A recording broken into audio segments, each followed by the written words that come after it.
যে কোনো বান্দা যখন সেজদা করে তো আল্লাহ তাআলা তার পিঠে মাথায় এভাবে হাত বুলায় দেয়, আদর করে। আল্লাহ আদর করে, আল্লাহর কুদরতি পায়ে সেজদা দেয়, মালিক তখন আদর করে দেয়, পিঠে মাথায় হাত বুলায় দেয়। আল্লাহ ডেকে বলে, আনিস আমারে সেজদা করছো না, ইরফা রাসা, উঠো, মাথা উঠো, ওঠো, বসো বসো। আর কিছু বলবা কিনা বলো। তো বান্দা বলে, আত্তাহিয়াতু লিল্লাহি ওয়াস সালাওয়াতু ওয়াত তাইয়্যিবাত। আল্লাহ বলে, আচ্ছা আমার প্রশংসা করলা, খুশি হলাম, আর কিছু? আল্লাহুম্মা সাল্লি আলা মুহাম্মদ ওয়া আলা আলি মুহাম্মদ। ও মাশাআল্লাহ, আমার বন্ধুর প্রশংসা করলা, দুরূদ পড়লা, আমি এত খুশি হলাম, এখন কিছু আর বলবা? তো বান্দা বলে, আল্লাহ সেজদা দিয়ে আপনার কাছে আসলাম, আপনার প্রশংসা করলাম, আপনার বন্ধুর দুরূদ পড়লাম, একটা উদ্দেশ্য আছে, মাকসাদ আছে। কি মাকসাদ, কি উদ্দেশ্য? আল্লাহুম্মা ইন্নী যালামতু নাফসি যুলমান কাসীরা।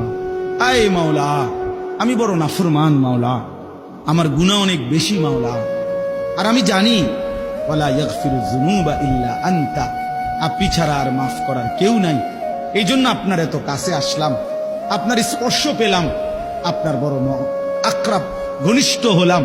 উদ্দেশ্য হলো ফাগফিরলি মাগফিরাতাম মিন ইনদিক, আপনার পক্ষ থেকে আমারে ক্ষমা করে দেন, ওয়ারহামনি, আমার একটু দয়া করে দেন, ইন্নাকা আনতাল গফুরুর রহিম, আপনি মাফ করবেন না কা, আপনি তো ক্ষমাশীল, আপনি দয়া করবেন না কেন, আপনি তো রহিম, দয়াবান।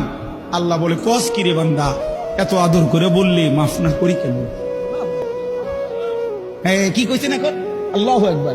এই জন্য বান্দা যখন সালাম ফিরায় এই ডানে বামে, তখনই একবার কি পড়ে, আল্লাহু আকবার। অর্থাৎ উদ্দেশ্য হলো সে সালাম ফিরাইয়াই আল্লাহু আকবার বলে, অর্থ বলে আর মানুষের জানায়, ভাই সাহেব আল্লাহ বহুত বড় মহান, উনি আমার মাফ করে দিচ্ছেন।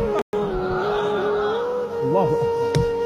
এই জন্য আপনারাই তো কইয়া উঠলেন আল্লাহু আকবার, নিজে নিজে। আল্লাহু আকবার।